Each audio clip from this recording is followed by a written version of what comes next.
Hello everyone, it is 2 o'clock and we are going to go ahead and get started with our afternoon session today on our last Wellness Wednesday. I just want to thank our presenter, Seven, for joining us today. They are going to give us a wonderful workshop on meditation and mindful movement for pain relief, relaxation, and centering. So I want to thank our presenter for being here today. Seven, would you like to introduce yourself?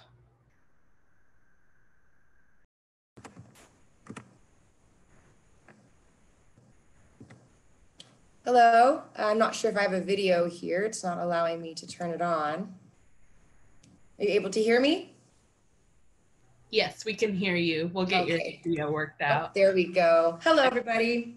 My name is Seven. I'm very excited to be here with you today and take the opportunity to share with you some of the skills that I've learned in my journey along the way of being in this fabulous human body.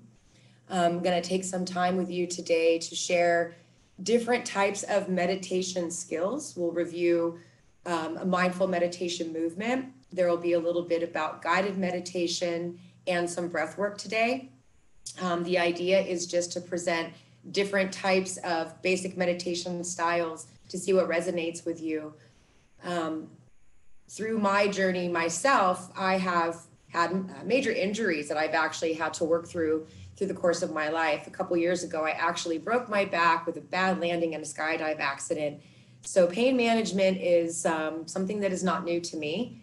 And meditation, movement, guided meditation, relaxation techniques, and the practice that I have done in this business, Sacred Bodies Center, has not only helped myself, but has been a really wonderful tool for the tool belt for community members, friends, family, and clientele. So what I'm hoping to offer you today is just a little taster of these different techniques that I have found to be useful for myself, and especially when it addresses the mind-body connection that all of us are pretty much dealing with every single day now that we're in the shelter in place. Wonderful. Thank you so much for introducing yourself. We really appreciate having you today, and we're really excited for this wonderful workshop and getting to do some, a little bit of, relaxation for the mind. So thank you so much for joining us today, Seven. I just want to say also thank you to all of our participants who may be watching, whether it be on Zoom or Facebook Live. For those joining us on Zoom, I just want to remind y'all that your video will be off and you will be muted. But if you have a question, you're welcome to raise your hand or type it in the chat. And when the questions open up, we'll make sure to get to your question.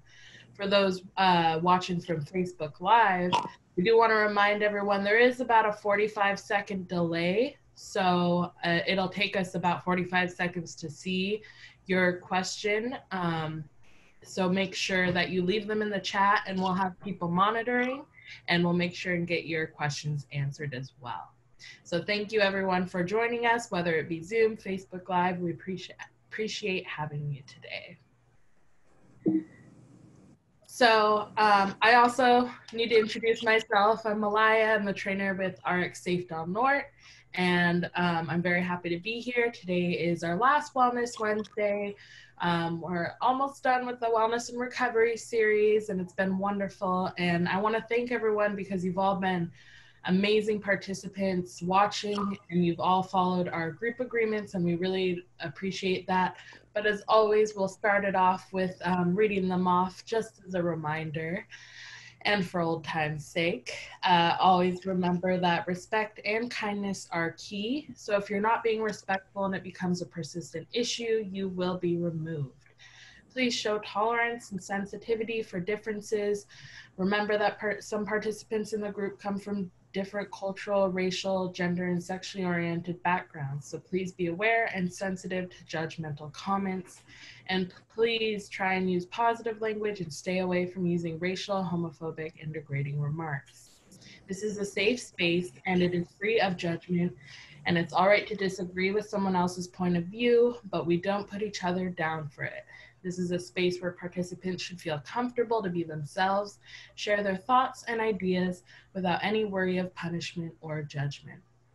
For those who may be sharing stories today, whether it be on Zoom or in the chat, please try and leave out names if you can, just out of respect, because using names often aids in the spread of rumors and detracts from the point of the information trying to be communicated. So we just ask out of respect, try and respect other people's personal information. And again, as always, if you have any questions and you need some clarification because you may not understand some of the information being provided, don't hesitate to ask questions. Again, we have the chat open, so if you need some clarification, make sure you ask for it. Awesome. Well, thank you everyone for following all the group agreements. We really appreciate it. And we also want to remind everyone that sometimes in these conversations, they can be very heavy and they may bring up some heavy emotions or feelings that may be concerning. So if you feel like you need to reach out to somebody, we encourage that. And we've provided a couple of hotlines here, which is a mental health hotline for Del Norte, as well as the 24-hour crisis services that are available. So we do want to recognize that sometimes these conversations can be heavy. So we encourage you, if you are feeling emotional and it may be concerning, to reach out if you can. And as always, as far as our informed consent and privacy, each person's participation in this presentation is voluntary. Please respect the privacy of others and do not share personal information with anyone else. This training is being recorded and it is live on social media. So if you're participating via Zoom, please turn your video camera off and stay muted. As always, we love to start it off with a little bit of a land acknowledgement. I want to acknowledge that I'm coming from Talowa Dene lands. Some of y'all might be coming from other areas such as Talowa Dene, Yurok, Karuk, Hupa, Wiyot, and some of the many rancherias such as Elk Valley, Rezagini, Big Lagoon, Trinidad, Blue Lake, Table Bluff, and Ronerville. If we recognize that some people might be coming from other outside areas, so we encourage you to acknowledge the land that you are on today. We honor the indigenous peoples who lived together and cared for this land and each other since time immemorial. We honor with gratitude the land itself and the people who have been the stewards of this land for generations. We know the effects of colonization have impacted indigenous people disproportionately, and we hope that through this series, we can learn together to help heal and work towards a healthy future. So thank you, everyone. We encourage you to acknowledge the land that you are on today, and we appreciate you all joining us as always. And I want to hand the mic over to Seven for their wonderful presentation. Thank you. Mute. Thank you so much. I'm sure I'll be calling on you for some help with the slide shares today so that I can stay focused on the presentation aspect. Of course.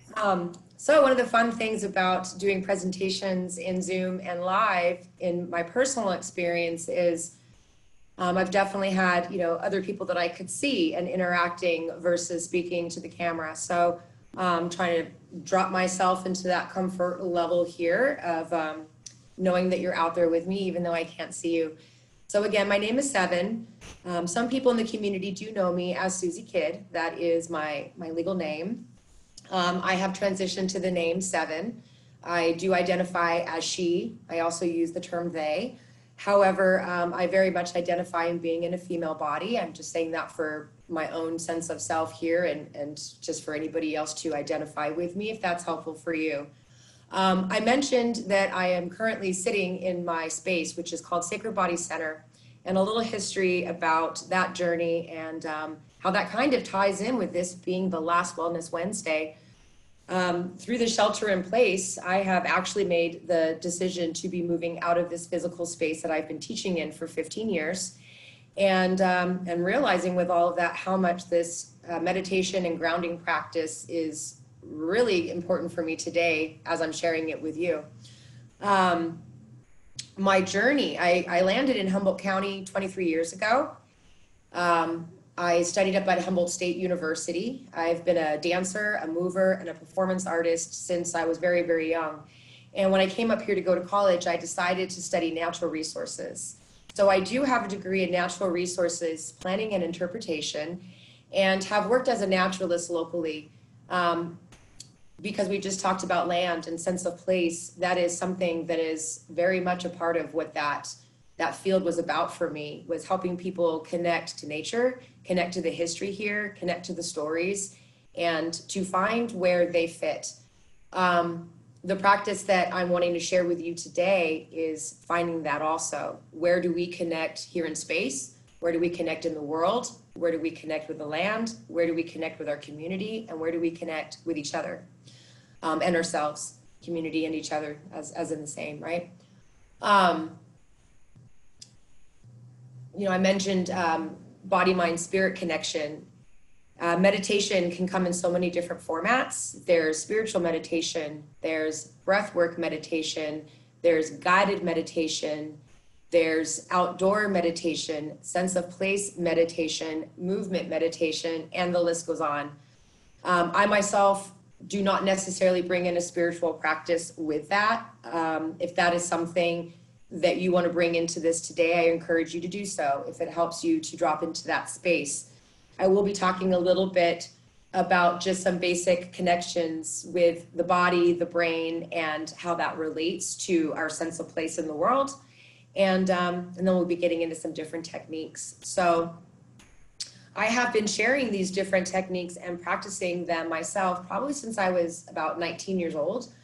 I was first introduced to meditation through yoga. And I was taking a yoga class at the community college where I was living at the time. I was raised in Riverside, California. And I had a very hard time with it.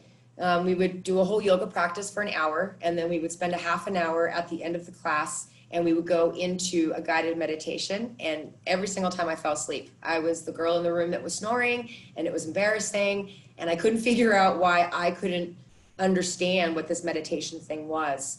It wasn't until many years later that I realized there's many forms of it, and that particular practice just wasn't working for me. The part of the practice that was working was the physical meditation, which was the yoga in and of itself. So anyway, I have a visual to share with you that is a description of different types of meditations, and if that could get pulled up now for me, that would be wonderful as a screen share. Which one did you say it was? Sorry. It's okay. I'm sorry. It's the text written one on the different meditations. I think there's 6 different listed. Let me. Is it this one? No, it's actually just text. Sorry about this, folks. This is the fun part. Here we go. Meditation paths. Thank you. I couldn't remember exactly how I had labeled it. So different styles of meditation that are out there, if you were seeking them and you actually wanted a name to attach to them. This is also something that you could find online. But I called it meditation paths because to me there's different pathways to this. One of them here is focused attention. And this is the form of meditation that is fairly straightforward because it uses an object of our breath to focus attention, to anchor the mind and to maintain an awareness. Notice when your mind starts to wander, simply return to the breath. So we will be doing a focused attention breath meditation today. I personally feel that that's a wonderful place to start because we're all constantly breathing, whether we're conscious of that or not. The body scan. Often our body is doing one thing while our mind is elsewhere. And this is true for all of us. Think about the times that you're driving in your car and you've gone 3 or 4 blocks and you're suddenly maybe close to home or you're driving a familiar area and 3 or 4 blocks go by and you suddenly realize you don't know anything that happened in those last 4 blocks. You're thinking about something else. Your body is driving a car and your mind is somewhere else. And so oftentimes we can be doing different things and not even conscious altogether on what's happening. The body is moving around, the brain's elsewhere. So the body scan.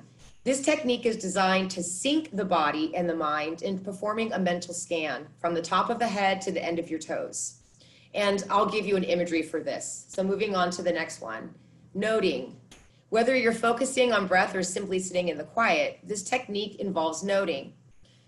Noting what's distracting to your mind, and to the extent that you're so caught up in it, in that thought or emotion, that we lose our awareness of the breath or whatever object of the focus is. We note that the thought or the feeling to restore the awareness and to create a bit of space as a way of letting go, and to learn more about our thought patterns, tendencies, and conditionings. Noting was the style that I learned in this yoga class, and it was trying to focus on letting an idea go. And we did a technique where you put the idea into a bubble and watch that idea float up and away from you and out and pop, and the idea is gone. And trying to come back to that and noting when we drifted away from that. That was way too much for my creative brain, because the minute that idea was in a bubble, it was suddenly becoming a story, and then it was turning into a dance performance, and it went on and on and on. That was not my technique. Visualization, I actually really do like visualization. This is a great one for me. This is a type of meditation that invites you to picture something. I have a very active visual creative brain, so I love this one. You can picture something or someone in your mind. We are essentially replacing the breath with a mental image and an object of focus. It can feel challenging to some, but it's really no different than vividly recalling the face of an old friend naturally without effort. And so it is with meditation. By conjuring a specific visualization, we not only get to observe the mind, but we also get to focus on any physical sensations.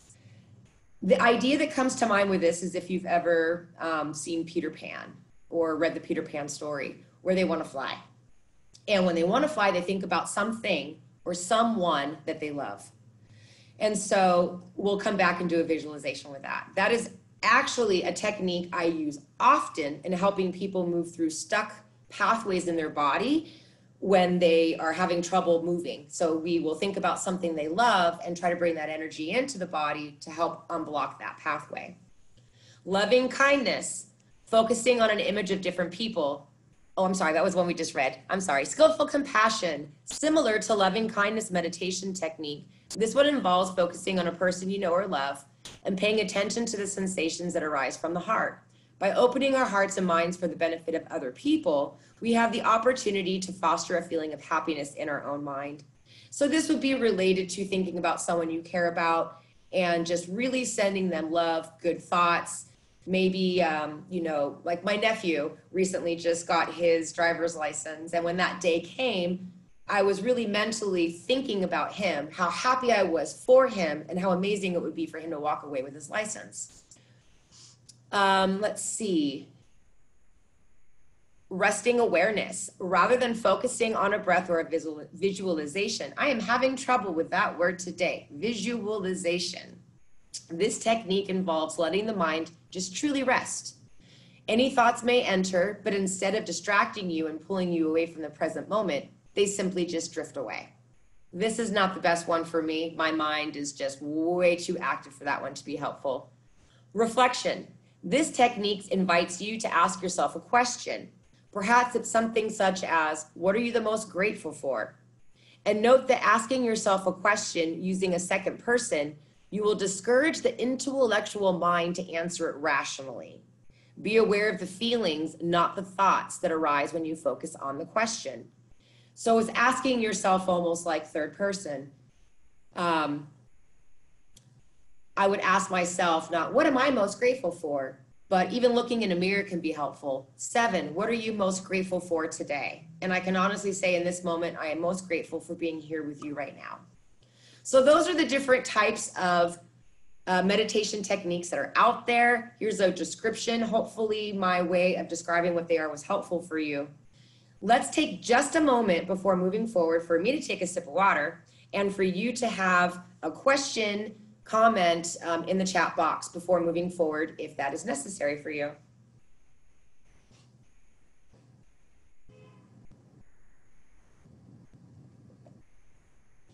And thank you for this slide.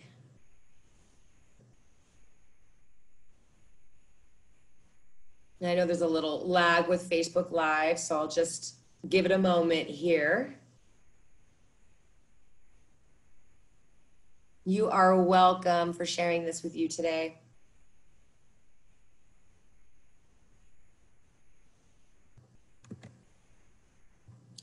Okay, if we could have the basic Maslow slide with a hiker coming up the side, please. And I'm afraid to say your name because I'm afraid I'm going to say it wrong to the host. No worry, it's Maya. Malaya, thank you. I'm reading it. I'm a very visual person, as I said, and so phonetically I want to say it different. Malaya, thank you for that. No worries. This is Maslow's hierarchy of needs. I actually learned about Maslow's hierarchy of needs when I was doing my naturalist work, working to be a park ranger and be an educator. And Maslow's hierarchy of needs is something we talked about a lot because as an educator outdoors, we generally were working with tourists, people coming into this area that maybe weren't from here. And the first question that they usually have when they show up is, where can they get water? How can they use the bathroom? Where can they park their car? Then it's, is my car going to be safe here? Where do my belongings go? Then it's like, oh, hey, where can I fit in and come enjoy the park and have an experience where I feel like I belong? Then maybe during that experience, something happens where they feel good about themselves and realize some things. And that would be going through the model of Maslow's hierarchy of needs. If you notice, it's like it's a triangle, and the biggest place that we need to fulfill before we can move upward is our basic needs. Now let's bring that into this real world right now. And I'm going to be candid right now. A lot of people have been losing some jobs. People are home more. I know that for myself, I haven't had my secure network of friends, family, therapists, whether that be mental, physical, emotional, or spiritual. The access has been limited. It's almost like someone just suddenly cut the right arm off, and I'm learning how to utilize the rest of my body. So the physiological basic needs to be getting met right now are different. I think a lot of us are sitting back and going, okay, how am I paying for my food? How am I taking care of my children? How am I taking care of all these things? Did I brush my teeth today? Did I wash my hair? Are my clothes clean? These are the physiological needs that most of us will stress out about before we can even allow ourselves to move to the next phase, which is safety. Now, if we have our basic needs met, we know that we can eat today. We know that when we're thirsty, we have water. We know that we have clothing. And let's face it, I think almost all people at some point right now are struggling with that, myself included. And this is learning new skills to work my way up this Maslow's hierarchy of needs. What was working for me 6 months ago is definitely not working today. What was working for Susie Kidd is not working for 7, and that is okay. So getting the basic physiological needs met, and maybe sometimes that's on a very basic level. Like today I had a cup of coffee, I had a smoothie, I have water, I'm fed, I have clean clothes on, that's great. Am I done up the way I maybe wanted to be for coming on to film today? No. But is that really hindering into my safety? No. As long as we're all being kind, right? Okay. So with that being said, the safety is the next thing. Well, now how are we going to support our physiological needs, being the home, the place to live? Usually that comes into having a job or a support system. That also can have to do with our health. Our health is very much tied into our physiological needs, but oftentimes humans tend to put that a little bit higher up on the scale and tend to neglect those before we move through all these other layers before we get there. And that's where I'm going to kind of pause myself on the hierarchy. Something we'll be talking about further as we get into the meditation aspect today, and I won't talk forever, I promise, is checking in versus checking out, okay? All human beings want to check out. I was driving down the street the other day and I saw this beautiful little child hanging out in the front yard. And this child was spinning in circles, spinning in circles, spinning in circles until they were dizzy and kind of walked around for a second, recalibrated and walked away. And I giggled to myself because I thought, yep, checking out is something we learn from a very young age. Spinning in circles and suddenly seeing the world from a different state of mind is checking out. And it feels really good, because it means the psychological or the physiological aspect, the safety aspect can maybe just be lost for a minute. We're letting go. This is also where substance abuse comes in. checking out to not have to feel what we're feeling, whether it be physiologically, safety, or on the loving belonging aspect. Usually when we have these needs met, we're more likely to find other tools to check in versus check out, okay?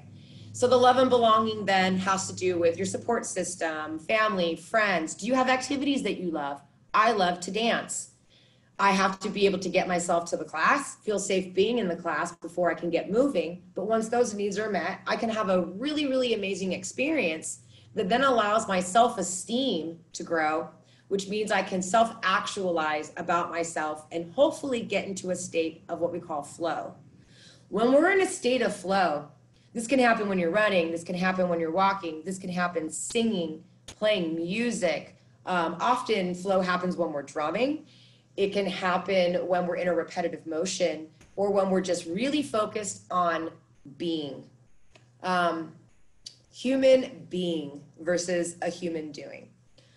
I think we'll skip the other slide about Maslow's hierarchy of needs that I was going to show because I think I pretty much just went over all of them and I don't really feel like that's necessary. That could just be added in later if people want more information. But let's just take one more pause in case there's any questions about anything I said so far, because next we're going to get into the actual techniques. And if there's any questions about any of that in the chat, or you talked a little bit about this, can you say more? Or I'm really looking forward to that we do this in here. This is a great time to throw that out there. And if not, that's okay too.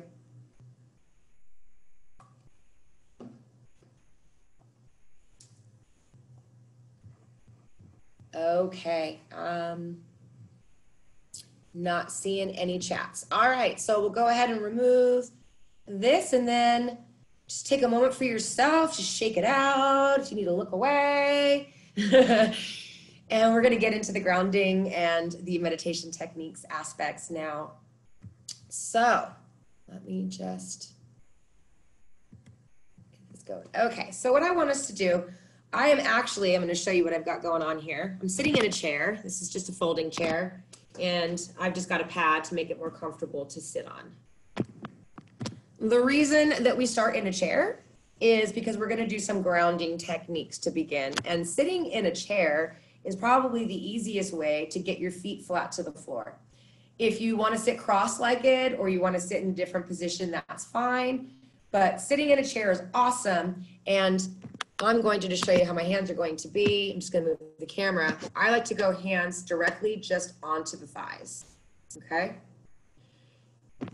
The reason I do hands on the knees is closed circuit. Some people like to go hands up or do mudras if that works for you. The closed circuit with palms going down to the legs means that when we get into grounding and when we get into bringing in different energies or releasing energies, we know that we're working with our own self. So I'm going to close my eyes, and I invite you to take a moment to close your eyes and just be here for a minute, whatever that means to you.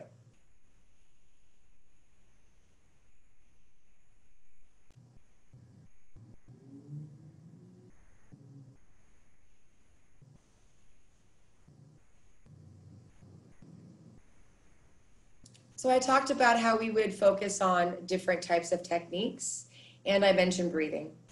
Breathing is something that we all do. It's something that I've been teaching for many, many years, primarily through dance and through the Pilates method, which is a lot about the health of the spine, the health of the mind-body connection, understanding emotions and how they manifest in the body. But most importantly, it's the breath work.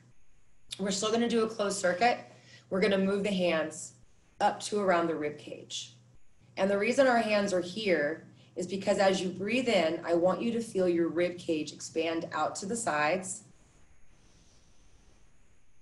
And as you exhale, just allow your body to relax. And your rib cage, which is a circle, will close down. As you inhale, feel that rib cage expand like a circle. And exhale. If it's helpful to you, close your eyes while you do this and focus on the feeling of your ribs move as you breathe in. And as you exhale, focus on the ribs closing. Inhale, feel the ribs expand. Exhale, feel them close. Hands come back to the thighs or the knees. Now, continue allowing your ribs to move. One of the biggest problems most of us have with breathing is that we breathe here in the chest, high up in the chest or in the throat. And we really want to bring that oxygenation of blood down into the lowest lobes of the lungs. This helps with blood flow. This helps with relaxation and slowing down of the body and the brain. And this helps with the grounding. So breathing in the nose. You can breathe out the nose if you prefer. In the nose and out the mouth if you prefer.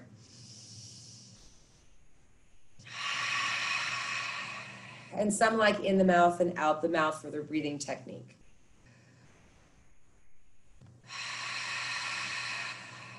Now I want you to focus on the breath. Inhale for 3 counts, bringing the breath down as low as you can. Exhale for 3 counts. Here we go. Inhale. Exhale. Inhale. Exhale. Inhale. And exhale. Now close your eyes. Do your own counting for 3 breaths, breathing in and out for 3 counts. Here we go.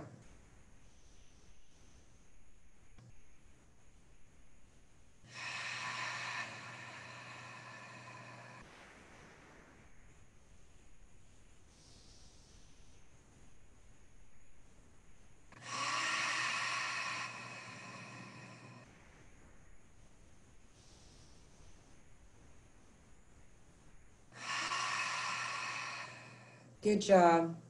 Go ahead and just give a high five, a thumbs up, a wave if you feel just slightly more relaxed.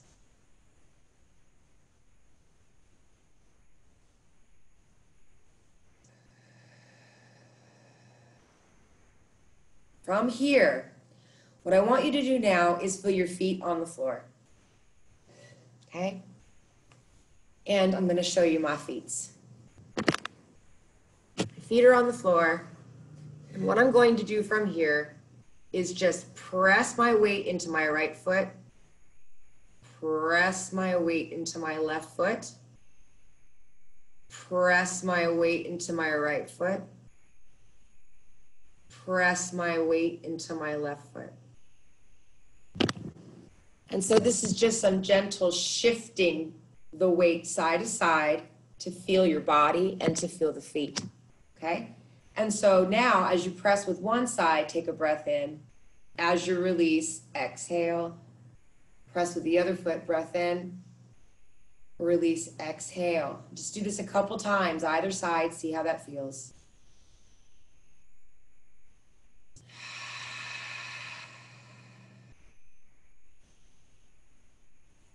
And rest. Good, okay. So now we're going to do the body scan. We went through the breathing technique, how to slow down the breath, how to work with the breath.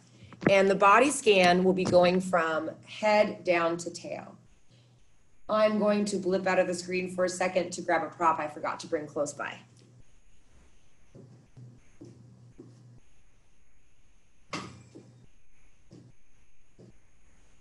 And this is my little skeleton helper, just so that you can see what I'm talking about from your body, okay?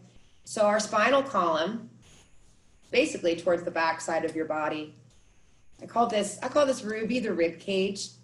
This is actually an anatomical female body. And if this matters to you, ooh, she just lost part of her head. I think we're all losing our heads. Hers literally just fell off. The female pelvis is a little bit wider. Our bodies are shaped slightly differently. So some of these techniques that we do today might feel different depending on the body that you are in.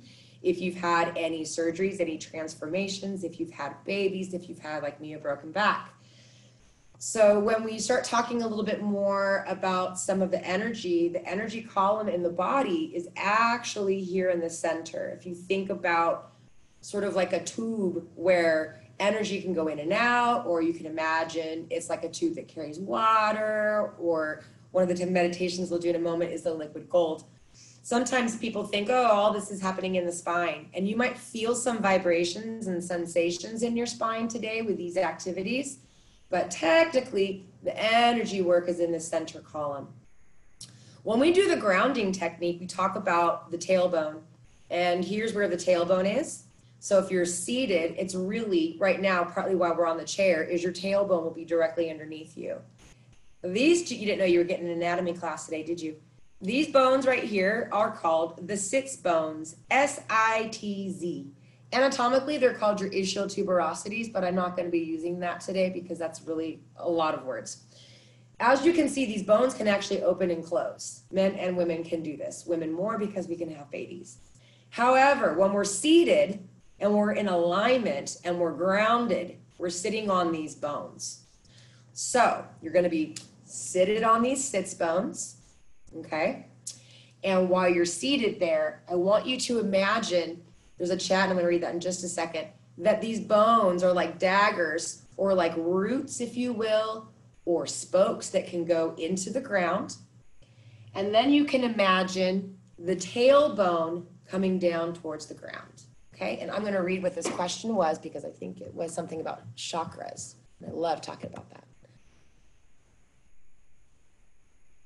Yes. Okay. The question is this similar to the chakra energy? I've often heard that the energy being in the stomach and below the ribs.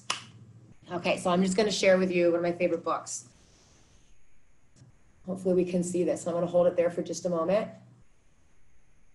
And the image on this body is of the chakras, or some call them the chakra system, which is an energetic system in your body, okay? There are the 7 body chakras, and I used to have a flag that was hanging behind me that had the chakras, which is not there anymore.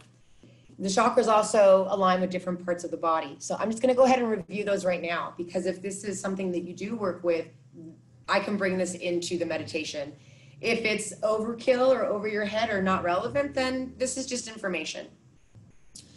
So your sacrum is actually this fixed bone back here, okay? And this is actually called the sacred bone or the sacral bone.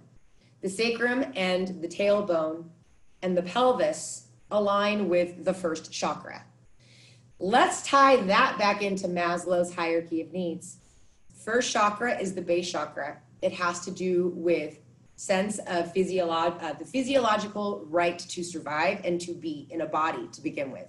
Meaning, back to that first layer, do I have a sense of place? Do I have a home? Are my basic needs met?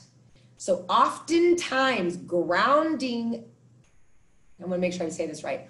Oftentimes a grounding meditation, which we're gonna do next, can be related to getting that sense of physiological needs met, okay? So maybe I'm in a moment where not all of that really feels secure for me. A grounding technique can help me feel secure in my own body, because let's face it, I myself have moved into many different homes and places over the years that I've been on this planet. But the one thing that I've always been in, the one home that is always with me, is my body, okay?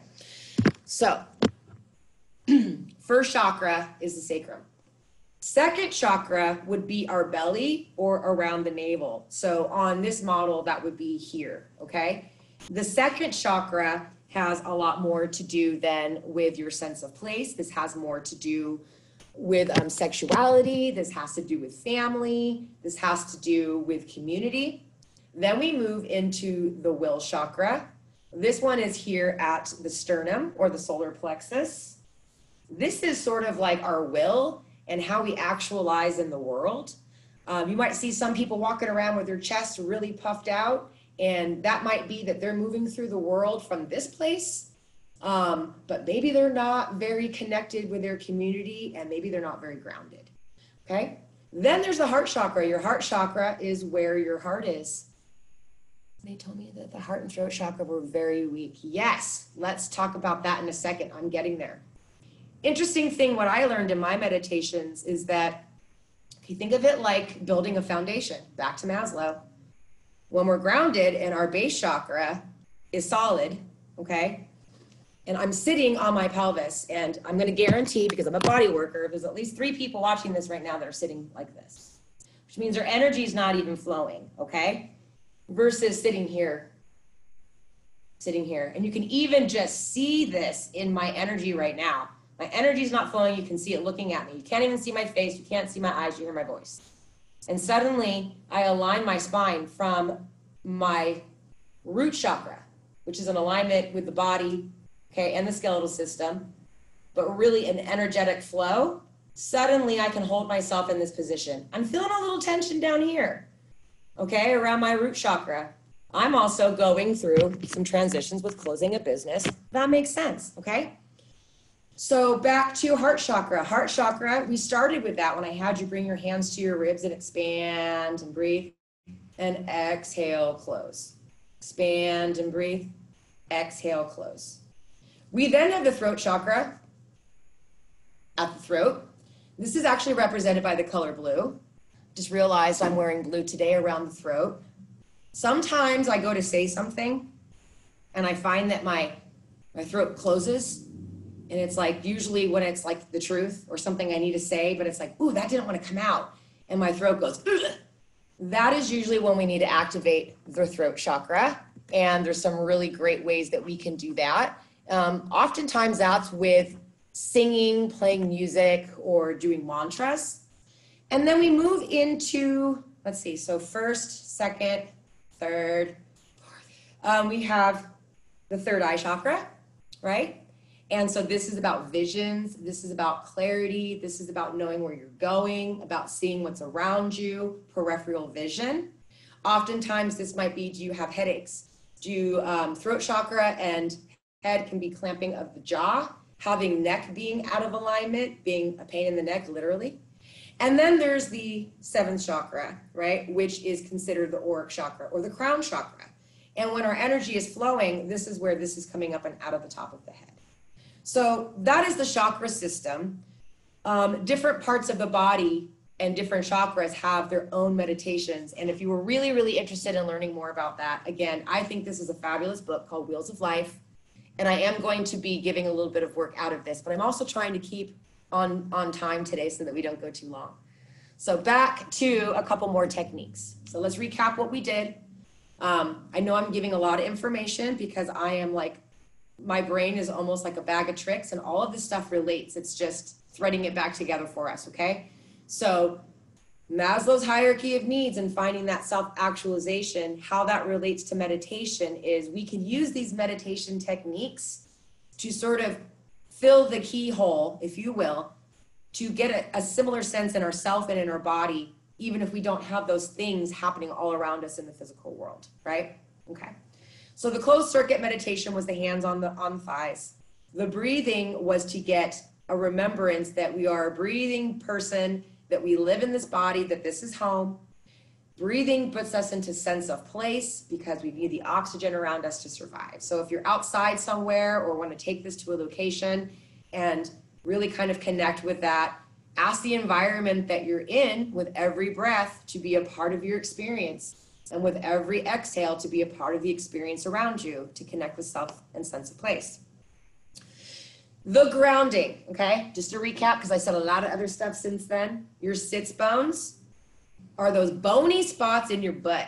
Rock from side to side, whatever you're sitting on, and you'll feel a couple little bony landmarks. That's these, S-I-T-Z, okay? We're sitting on them.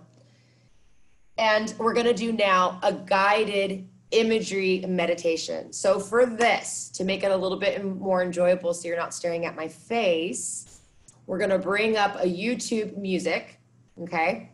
And this has some nice visuals. I'm going to keep it low so that I can talk over it. I'm gonna share my screen with you for this. And so what I want you to do, if you need to grab some water or check out for a second, go ahead and do so. And then sit in your chair, feet grounded on the floor, palms down, okay? Yes, the book is called Wheels of Life, and thank you for sharing that. share screen. Let's make sure I still have this up.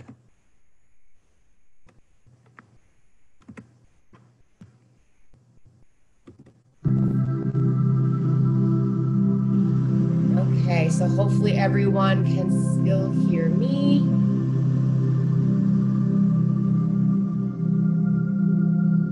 And just in the chat, can you just give me a thumbs up or a yes if you can still hear me? I can't see. Yeah, we can hear you. Great, thank you.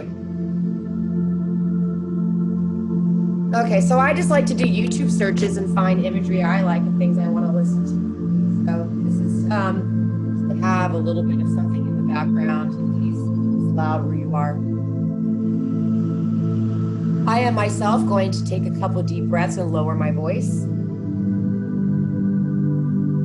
Give you a moment just to enjoy the music.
Sensation at your root.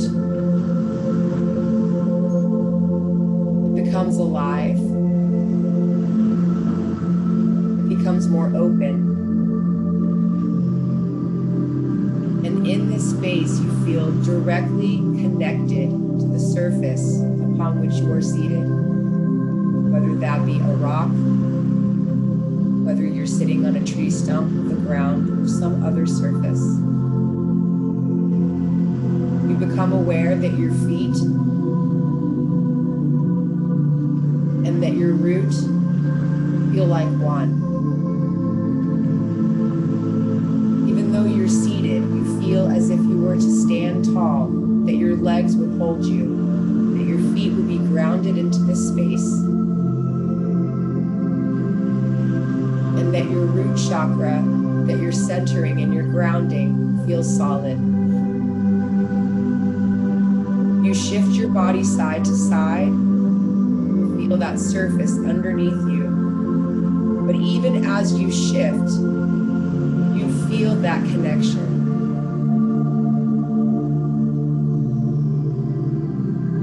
Sit up tall, and you start to focus on your breathing. As you inhale, you bring in the clear atmosphere, energy, and air that surrounds you. As you exhale, any negative thoughts, feelings, and pain in the body leaves. As you breathe in, healing energy comes into the body. And as you exhale, any tension, any pain, anxiety, or stress leaves the body. You might feel a warm sensation upon where you're seated.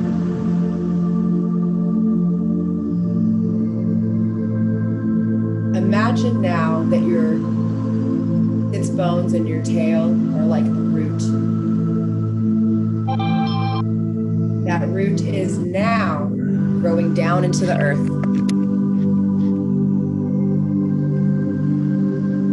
It's like a taproot that continues to grow down further and further to the core and to the source of the earth.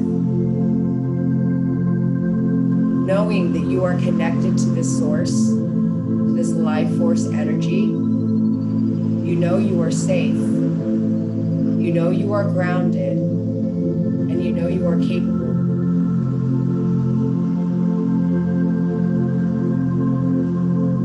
This root that you have sent down to the center of the earth now allows you to pull upward the energy that you feel there. Maybe you feel that actually coming through your feet, or you feel it coming through your first chakra. That energy moves up and down through the legs to your pelvis. Imagining roots moving both directions that connect you directly to the earth. As you breathe in, imagine your pelvis being a bowl. Your breath comes all the way down to the base of your pelvis, to your tailbone. And as you exhale, all tension leaves the body. Hello? Is that what you want to do? Kind of. It's helpful. It helps me like kind of understand. You're not muted.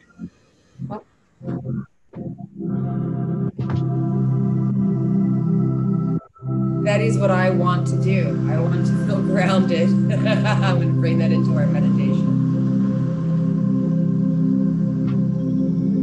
And actually, that was about a time of a pause. So rub your hands up and down your legs. Allow your body to shift side to side. Open your eyes. They were closed.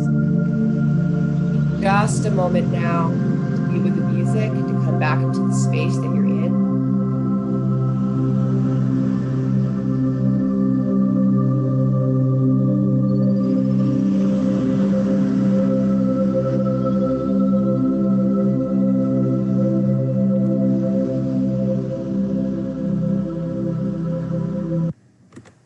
Ooh, that was relaxing for me. I feel like I just transcended into a completely different place. All right. Take just a moment. I know we have a little lag. And just give me some feedback. How did that feel? If anybody wants to share what they feel now, what did you see? Where did you go? Was it easy? Was it hard? Not sure if anything's coming from the Facebook page because I can't see that.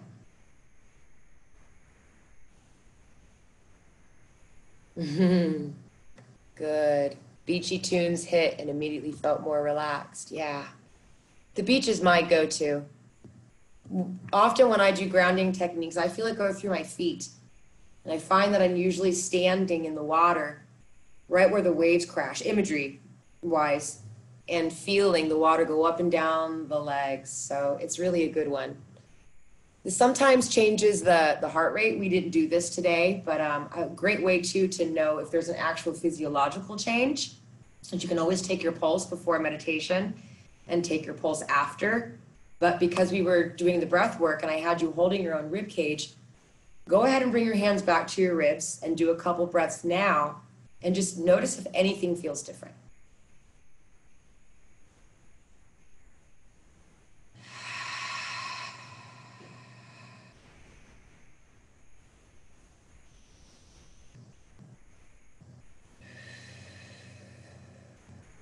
So what we did so far, recap. We talked about Maslow's hierarchy of needs.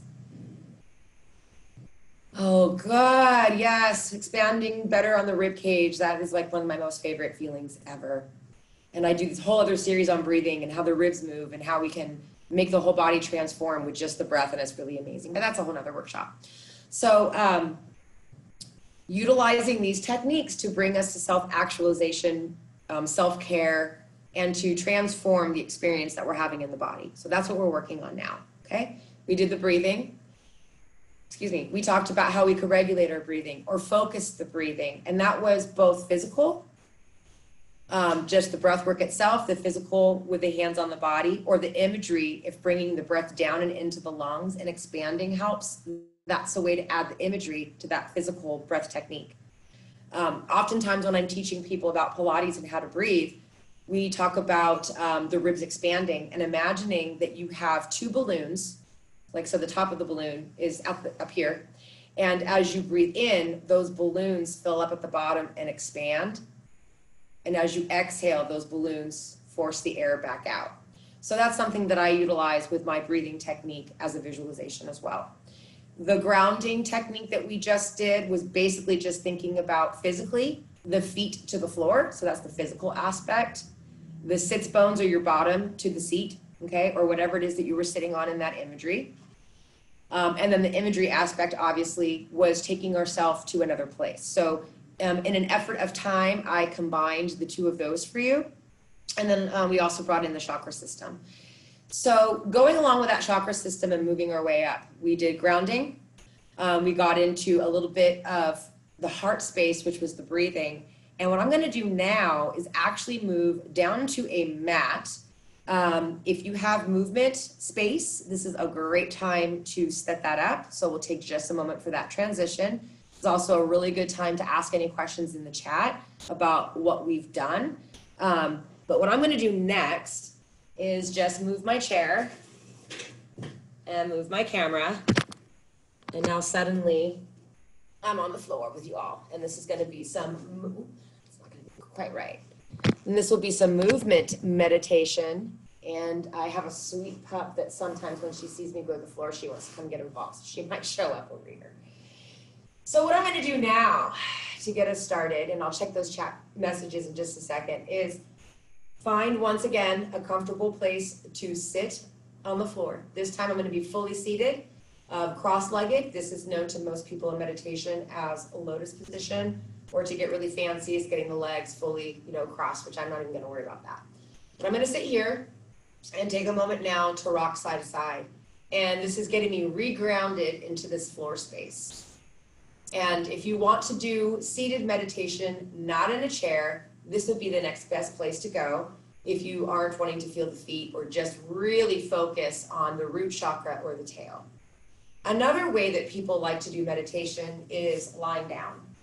And so if you are more comfortable and you have the space, just lying in this position, or again, bringing the hands to the body for the closed circuit, can be really, really helpful, okay?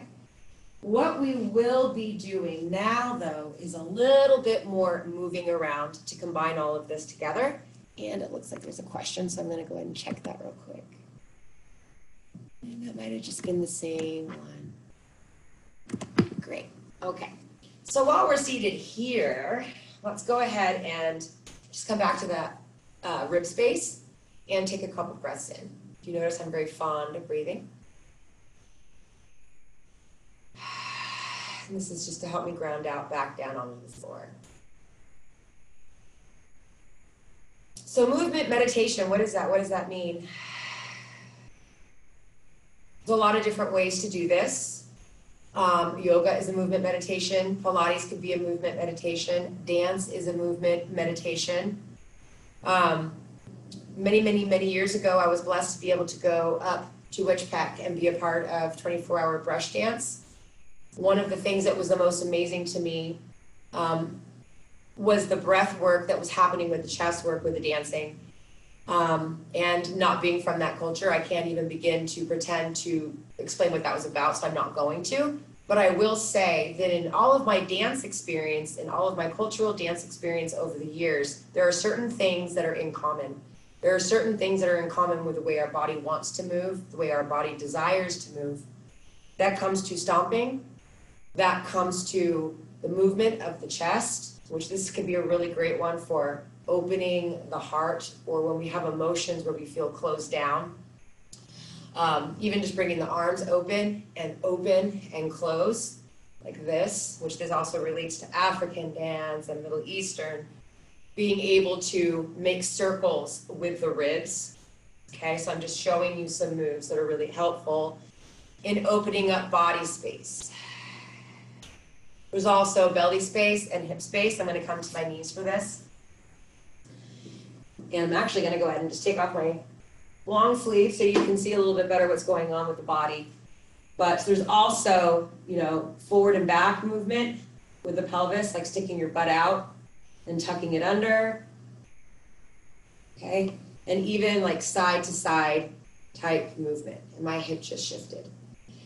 Now, because all of this I was saying is related to pain management, why is this important with pain management? And I want to go back to that idea of checking out and checking in. The spinning.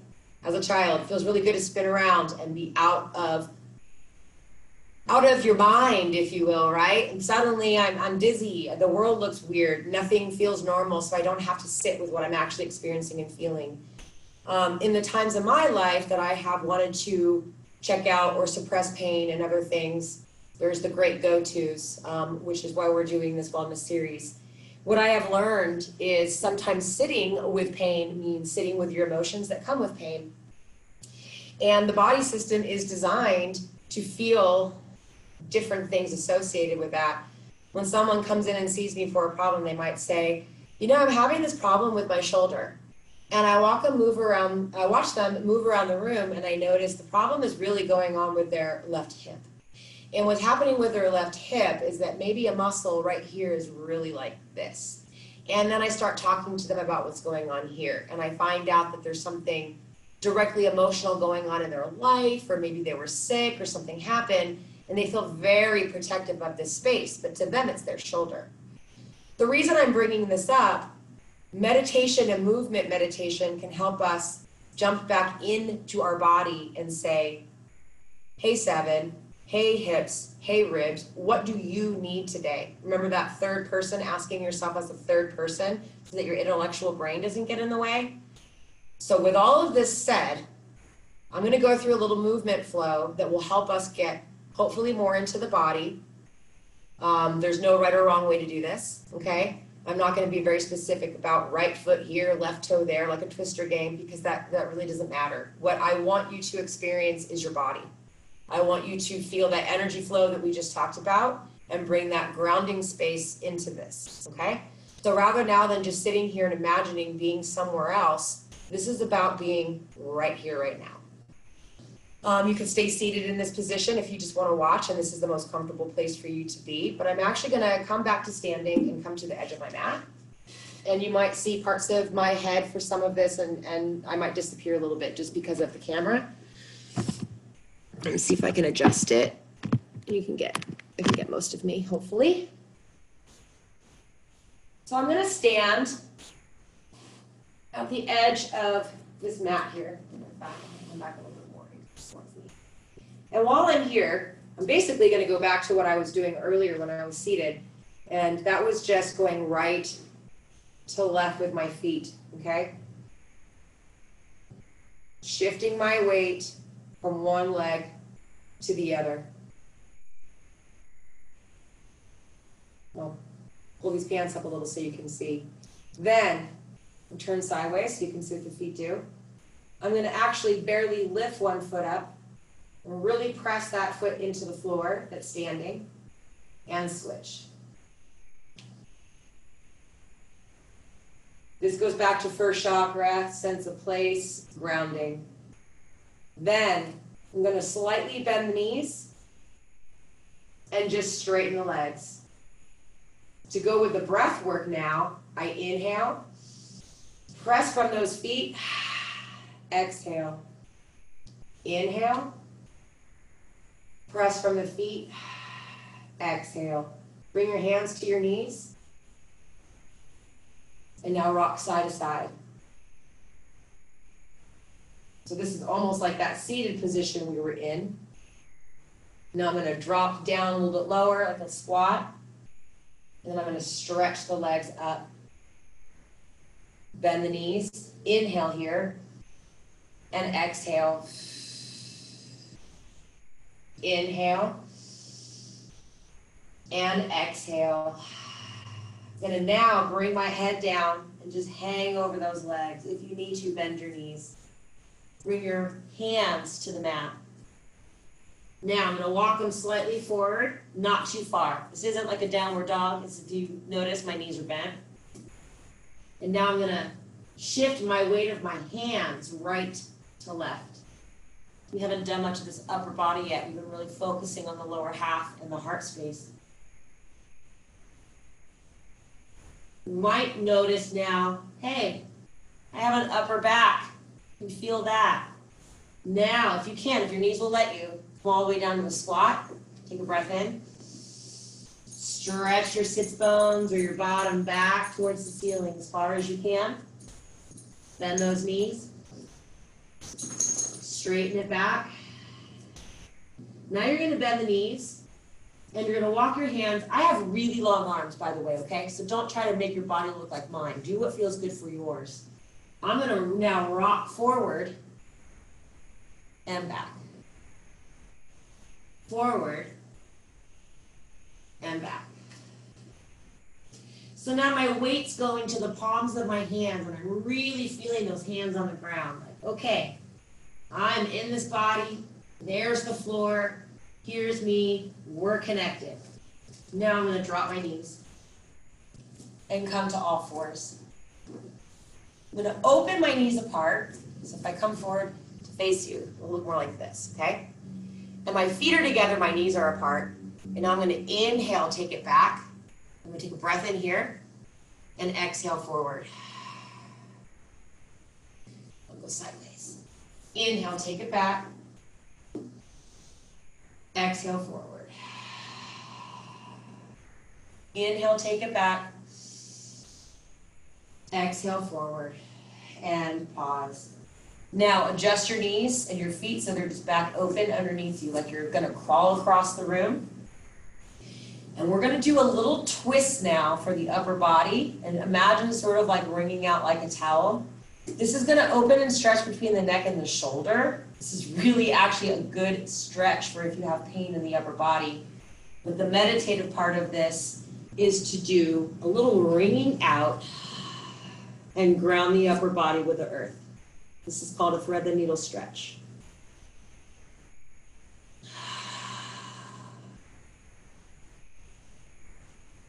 Come on out as you breathe in. Other side.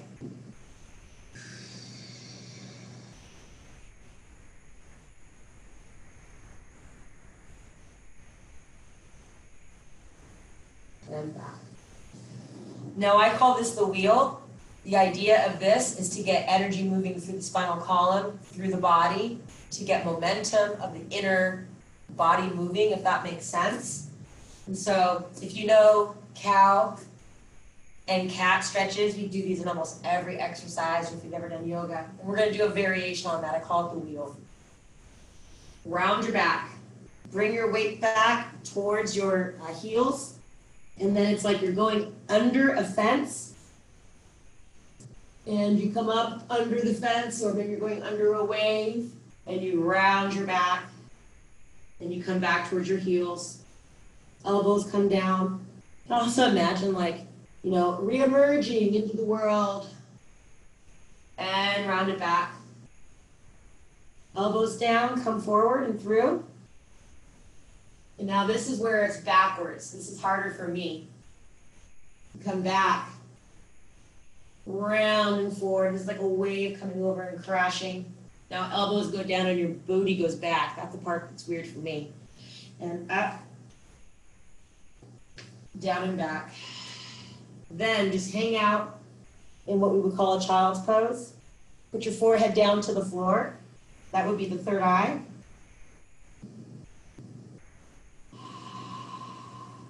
Come back to all fours and transition to a seated position. And And I'm going to face you for this. So that then got the legs back activated, pelvis and hips activated. The twisting and the moving of the center is really great for organs, intestines, and getting all this moving, but also energetic flow. And that relates to second and then third chakra.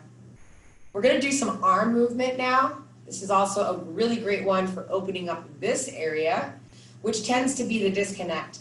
Some of us are pretty much lined up from here upward. Some of us are lined up on the bottom half, but maybe not all of it's together. From a body worker perspective, or if you just read people's energy, you might notice people walking down the street that kind of like, you know, their bodies are all crooked or whatever. Maybe we're that person. When we're not in alignment with our body, when we're not in alignment with our energy, that's when our body tends to have these malfunctions or these other issues and things that we deal with, which is then, you know, dealing with the pain aspect. So movement and freedom of the ribs, the shoulders, and the arms. So these are just arm circles. If you've ever been a dancer, this is the port-de-bras in ballet. And again, I got really long arms, so like I have to really reach them out here. But I'm going to inhale to bring them up towards the ceiling, and they're relaxed. It's like I'm holding a ball of light above my hands. And exhale, bring them out. And inhale up. You can even reach your head up for this part. Exhale out. Now, while you're doing this, because this is a movement meditation, notice what you feel in your body.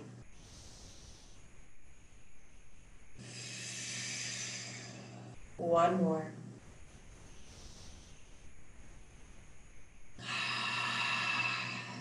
Other way. Imagine that you're bringing in all the good things and bringing it in front of you, protecting yourself.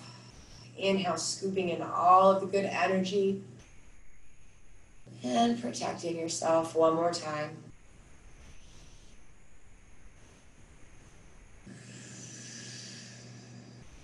Good. Now we roll the head around.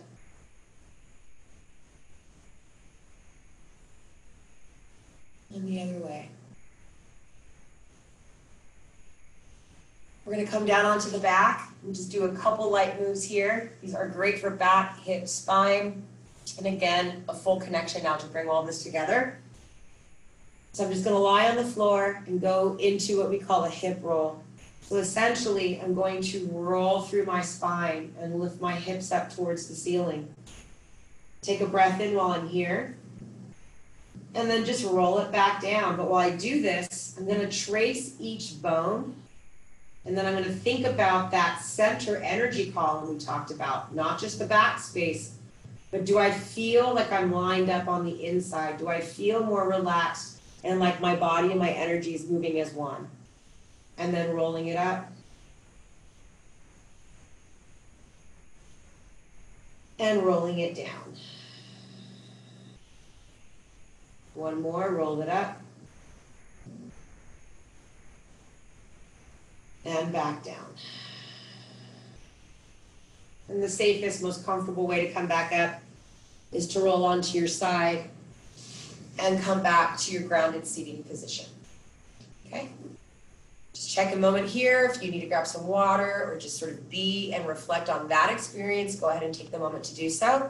I'm going to check the chat, and then we're going to do one final healing pain relief meditation exercise specifically, and we'll be wrapping it up after that.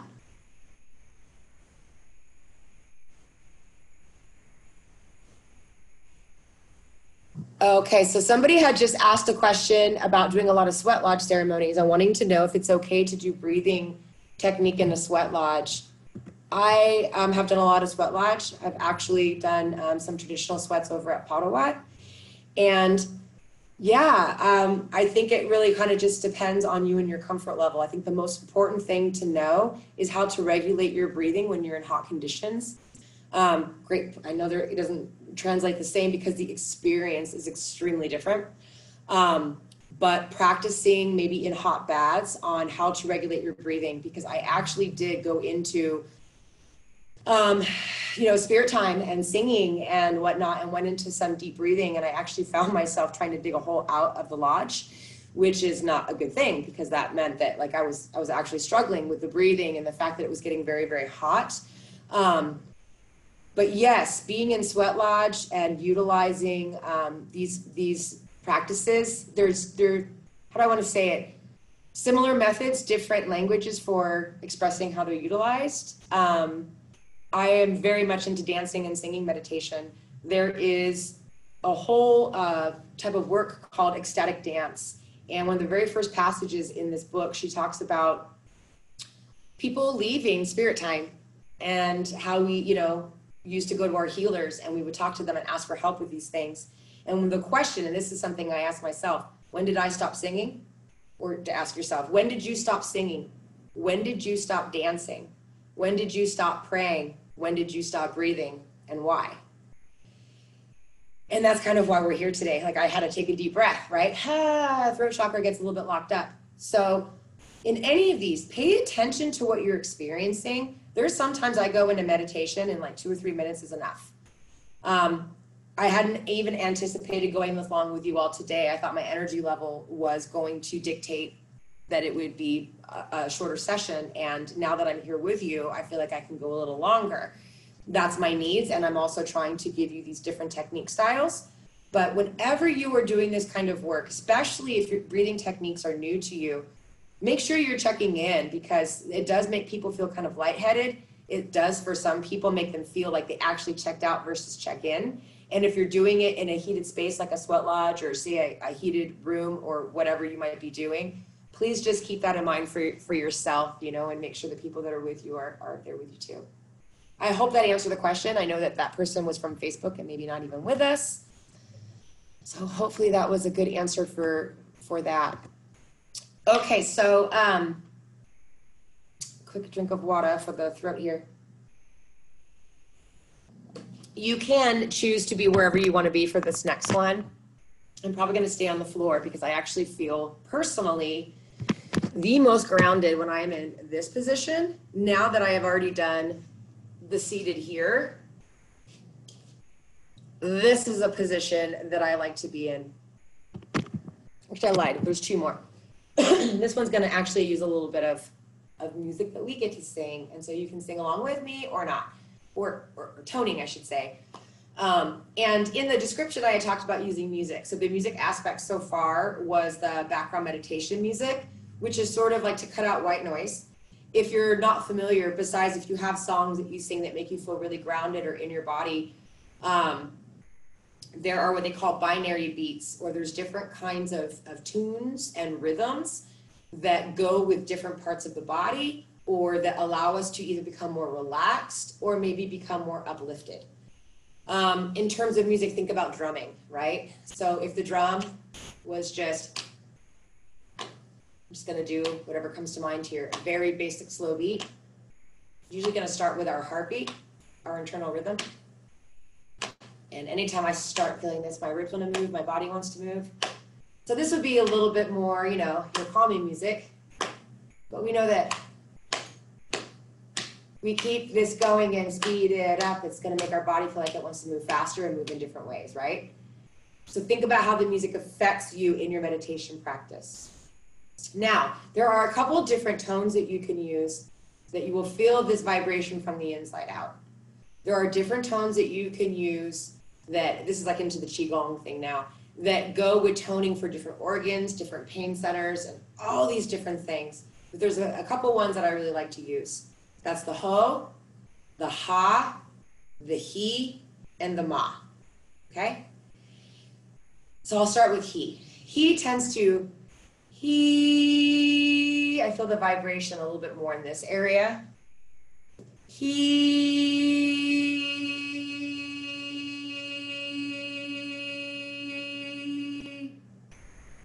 Then there's the Ho, which you could do as a hard fire breath or just a long exhale. For me, it's usually a hard fire breath.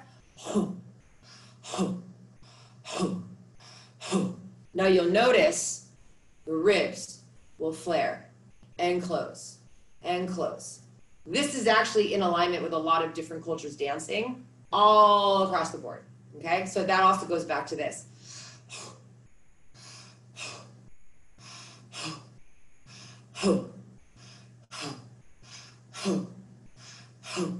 That tone and breath can be a little bit more energizing. Okay, so say I want to get out into the world and I don't want to be so calm anymore, but I've got to go be with people now. I might be using that breath. There's the ma, which for me feels like it really comes from deep down in the pelvis and moves all the way up and out. Ma.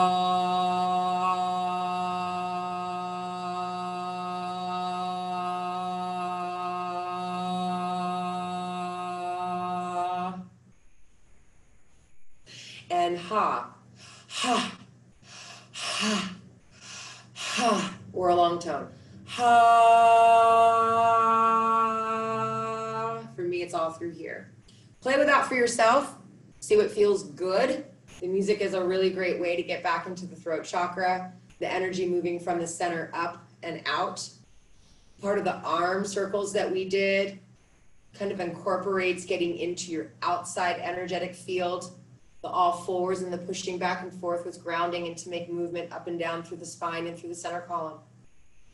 But the last one that I really want to share with you, just to loop it all the way back to pain management and pain relief now that we've opened some other things up, is the idea of the soothing liquid gold.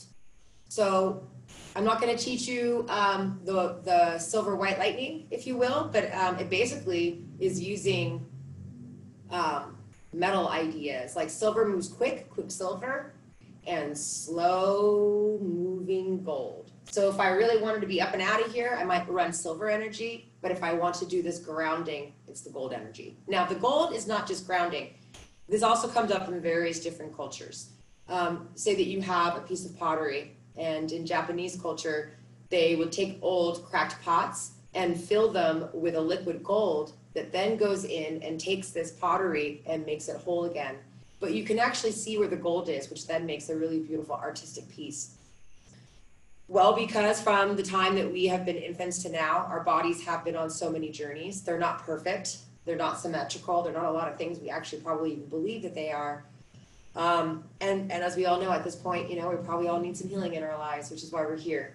The gold light energy, you can imagine coming in from the crown chakra. We talked about that. Or like say somebody like opened up a lid in your head and this energy is coming down and just through your column, and it can go through your limbs, it can go through all your veins, it can go through your whole system, your skeletal system, your nervous system, whatever that means for you, okay?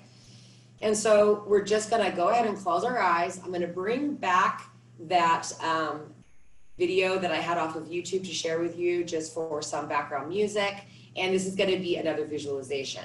But the idea is that you're inviting and bringing in this warming gold liquid energy to fill up all the cracks, all the spaces in your body that need extra attention, love, and healing, okay? So I'm just gonna start it, but then we're gonna take a moment to be in that container so that you can move that through on your own, and then I'll bring us out of the meditation and we'll go into a close, okay? So however you need to be for that one, and I am going to share the screen once again.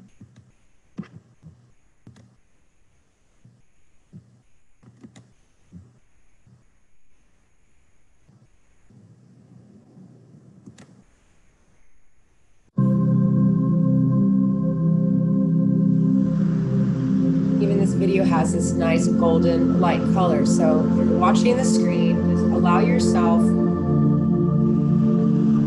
to bring these gold colors into your presence and into your mind's eye and your awareness.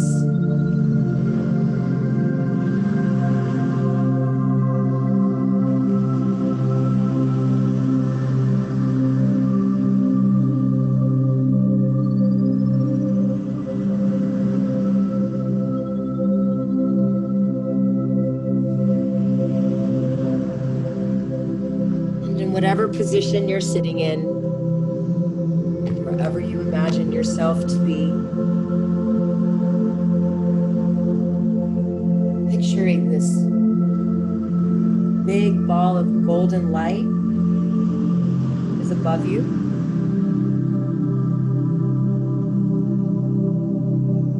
And you notice this light, and it feels warm. Feel supportive and secure. And the more that you notice this golden light above you, you realize it's more than light. It has the ability to transform.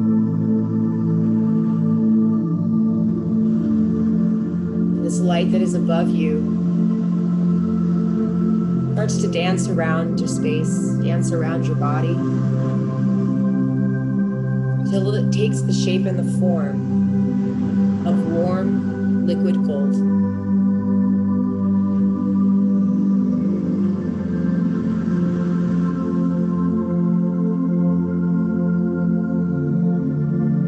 And you notice that this light and this liquid gold are asking if they can help you.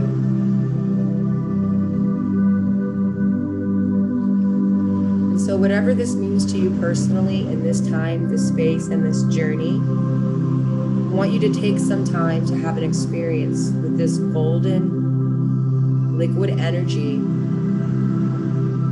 It is your choice what this relationship is and how you will allow this to support you.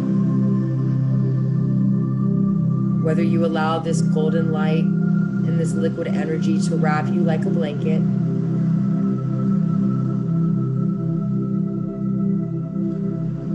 or if you sit with it and just notice it.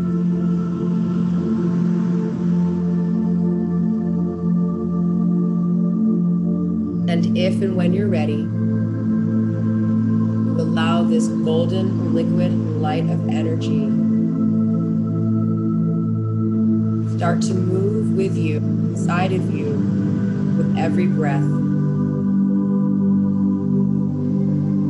As you inhale, you invite this healing energy into your body. And before you even need to guide it, it knows where to go. Places that need to be supported and uplifted feel supported. The parts that need to be soothed and held and cared for feel hugged. The parts that need to expand have space. And old wounds that need to close are seamlessly closed and healed.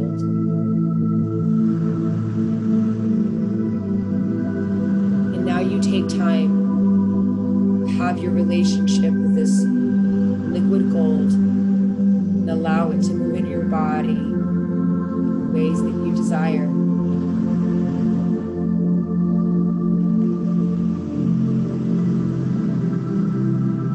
And you can ask it where you want it to go. You can allow it to guide you, or you can take turns. And in these next moments, experience what this light and liquid gold relationship can do to help heal you.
yourself to start wiggling your toes.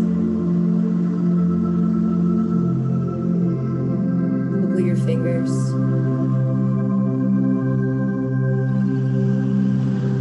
Gently roll your head around.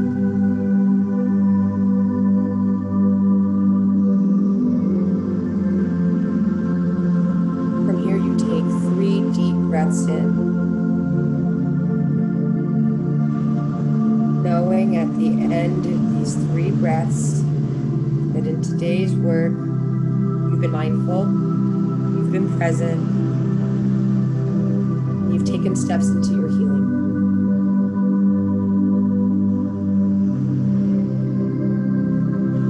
When you're ready to come present back into the room,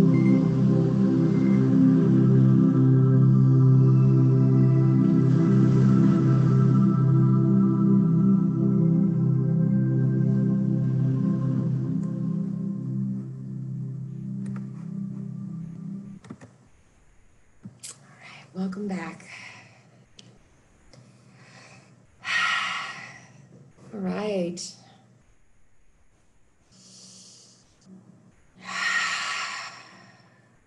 That was really nice today. Even though I couldn't see you, I could feel you. So thank you for that. Some really specialness that happens in this work when we really collectively are present together. And this has been such a fascinating time. You know, being in, gosh, I'm a kid from the 80s Brady Bunch world with all the little screenshots of people's faces and that saying, you know, we're all together, but we're all alone. And, you know, that's the saying in the world, we're all together and we're all alone. And it's, you know, there's some truth to that. And in these moments here, when we're really able to go in and go, yeah, this is me. This is me, this is me, this is me, this is me, this is me too. This is my space, this is your space. Where do I begin? Where do you end? And where do we intersect? You know, and knowing that we can come together and share that. You know, I briefly mentioned that I'm in the process of like dismantling parts of my life in a business that I've run for 15 years. And I'm not going to get into all of that, but I was able to see a couple of my clients that came by today to say, you know, goodbye to the space and whatnot. And we talked about the redwood trees and how redwood trees do not have taproots. Redwood trees have communal roots. And it's so beautiful because of this community that we live in. You know, I'm on Leot land currently. That's my sense of place today. But when I think about the bigger picture of all the land, to me, it's all connected. You know, these boundaries and these borders, they make sense. They're there for reasons. It's like, where do my fingers end and where does my hand begin? But it's all one. It's all the same, right? These systems in us, these systems that we experience with each other, they're all one, they're all the same, and they're all different because we experience them differently.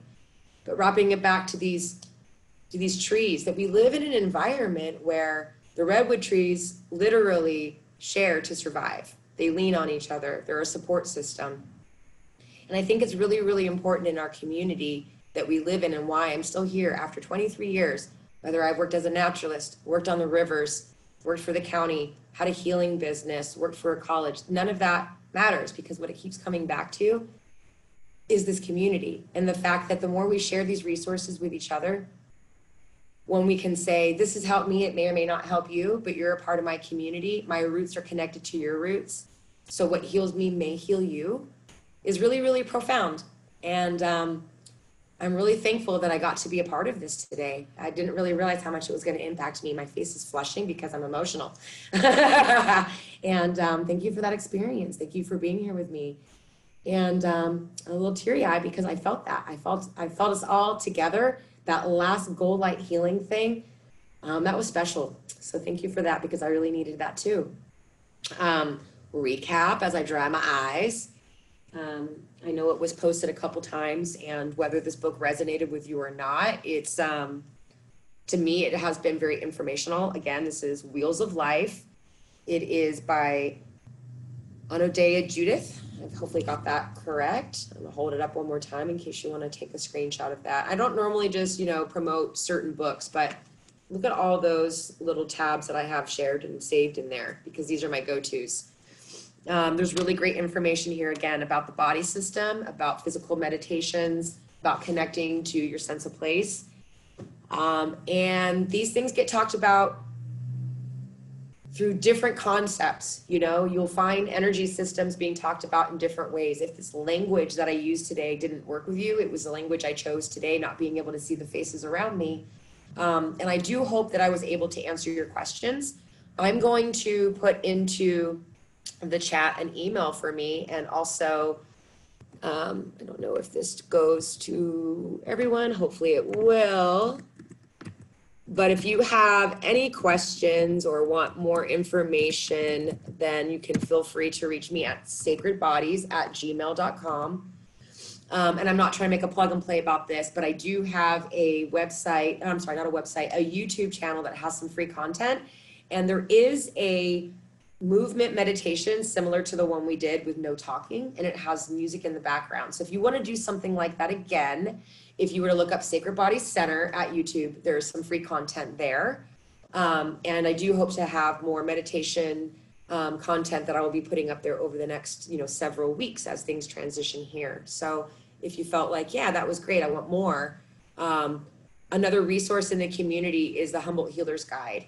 And if you're not familiar with that, it is also online, and you can find anyone from, people who do chakra work to toning work to, some of you may even be in there. I'm not really quite sure because I don't know exactly who I'm speaking with today. But thank you again for this. Thank you for the Wellness and Recovery series, for having me and for hosting. And hopefully there was a little snippet that was helpful for someone today. Yes, thank you so much for joining us and doing that. And I have to say, personally, it made me very emotional, and I could feel myself grounded. And, there's so much stress in the world right now that I just appreciate this because it really helped me relax. I didn't realize it until I experienced that. So Thank you. I do have a question of, do you have, you let us know what your YouTube is, which we definitely want to promote for you as well. But are there any other resources you suggest, any other books or YouTube channels that you? Gosh, I think that really just kind of depends on what your personal preference is. There's so much information out there. I find myself doing a lot of searching, and, I put together and comprise like a little list of stuff, and I realize like, well, is that overkill or is it too much? Because I don't want people to think that this is the direction they need to go. Right. So, find which one of those resonates. Is it a breathing technique? Because then you can even find just a little tutorial that you follow or do what we just did. Here's the thing for me personally, especially when it comes to YouTube channels and somebody else giving a meditation, especially if it's guided, I have to enjoy their voice. And I know that sometimes people don't want to meditate with me or a guided because maybe my voice doesn't work for them. There are a couple, like, I love the music, and then they get going and I'm like, okay, this isn't the one for me. And I think it depends on what you're looking for. So, if you were to search YouTube channels and look at chakra meditations, you might get a little bit more on imagining these energy centers. If you're doing one for relaxation, you're more likely going to get an imagery one where they're guiding you into a place that you want to be. So unfortunately, I don't say like these are the best ones, because I think that's really, I think it's so personalized how that practice goes, because again, it could be a spiritual practice, a movement meditation or whatnot. Really, I think the best thing is learning how to identify what our needs are so we know which tool to use. Like maybe not a bad example, maybe a great one. A hammer, I could do a lot of things with a hammer, but what it's really meant for is the best tool for that. I could use a screwdriver as a hammer, but it's really better for using on screws. So knowing how am I feeling and what are my needs today, because maybe the meditation that you think you're going to do isn't going to work for you. And it's your go-to, and you try it and you go, I really don't like that. And then you listen through it and something else pops up to, 2 referrals later on YouTube, and that's bold for you. So it's finding who you resonate with, more than anything. And so, I personally tend to go towards the relaxation, meditation, or binary relaxation, because that works with the binary rhythms in the body, which then even if you're not really present with what's happening, it's kind of going in and doing the work for you. So I don't know if that answers. No, definitely. I appreciate that answer, because it's honest and it's real. Like, it really depends on the person. But But I would be happy to gather some resources and send them back to you that you could then have maybe as, we can add them to the Facebook announcement or something. I just don't want to give the wrong one right now, but really, yeah. I mean, I think it's find that keyword or one that works and then go from there. Or search these books. Like my bookshelf of meditation and relaxation and self-help books, if you will, is like a whole bookcase. And I don't utilize the same book for every resource. I have multiple resources that I then pull together to say what works for me. So I'm more likely to sit and do a grounding meditation followed by a breathing meditation and then move, because that's what I need. But at the end of a long day, I don't want to do a movement meditation. I want to sit back, get grounded, and get ready to like go to bed and not have crazy dreams. You know? Definitely. Well, thank you so much for sharing that with us. I'm not seeing any more questions in the chat, but Seven mentioned that they have their email up, sacredbodies@gmail.com, if you need to reach out and have any questions in the future. And as well as their YouTube channel, you said it was Sacred Bodies Center? Yes, Sacred Bodies Center. So everyone, if you want to check that out in the future, we encourage it. And we can also include it on our Facebook as well, so that we make sure people can reach out and find it easily. Awesome. Thank you. Well, thank you. Is there any last words or advice you'd like to leave with the group before we end off today? I think the thing that I always love when I hear it and someone says it to me is be kind to yourself. You deserve it. Thank you so much. We really appreciate that, and we appreciate this workshop today, and is very special. So thank you so much for having me again. It was really, really wonderful, and I would look forward to working with you all in the future. Definitely. Thank you so much, Seven, and we appreciate having you today. Before we get off, of course, I do want to leave everyone with a little bit of information before we leave. We are the Wellness and Recovery series, Malaya, trainer with RX Safedale Nort, and I just want to remind everyone that this is our last week, and it is our last Wellness Wednesday, but it was a wonderful way to end it off and leave everyone with some relaxation, some mindfulness, and, you know, healing for the body. So I just, again, want to thank Seven for leading us in that today, because I think it was a really special way to end off the whole series for Wellness Wednesdays. So thank you again to our presenters and all those who participated. We appreciate having all of you. We do want to remind everyone, tomorrow is our last day, but if you want to register through Eventbrite to get information about tomorrow and maybe even things happening in the future, you can also get your t-shirts still through Eventbrite.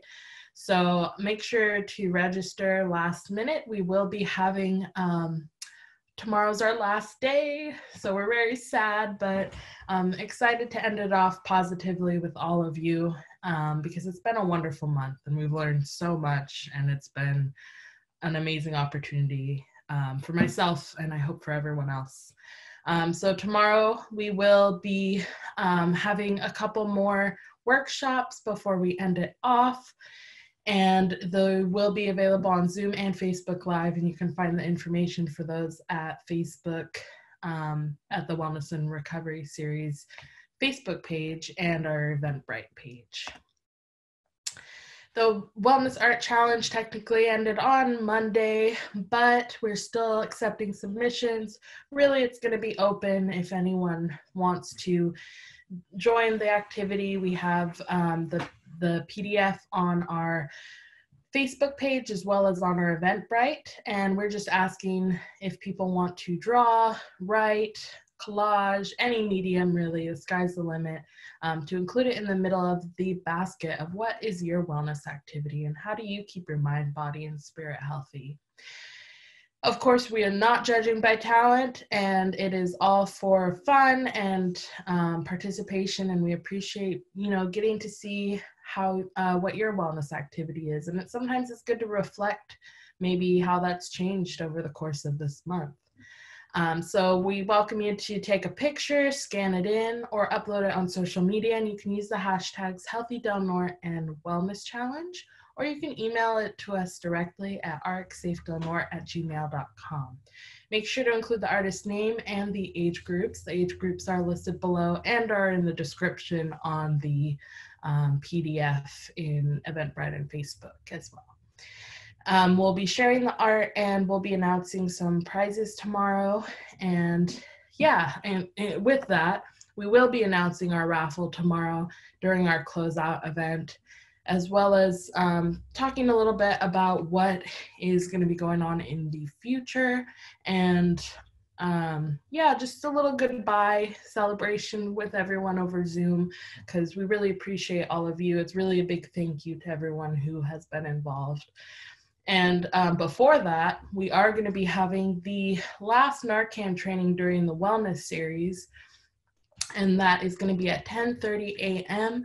with the Yurok Tribe Wellness Coalition, and they're going to be doing their net tender naloxone training. So make sure you join in on that if you or someone you know hasn't taken their naloxone training yet. Anyone is welcome to join. You will get your naloxone certification and an incentive for joining in and filling out the evaluations they provide. So make sure you join in on that and get your naloxone training done. Everyone needs to do it.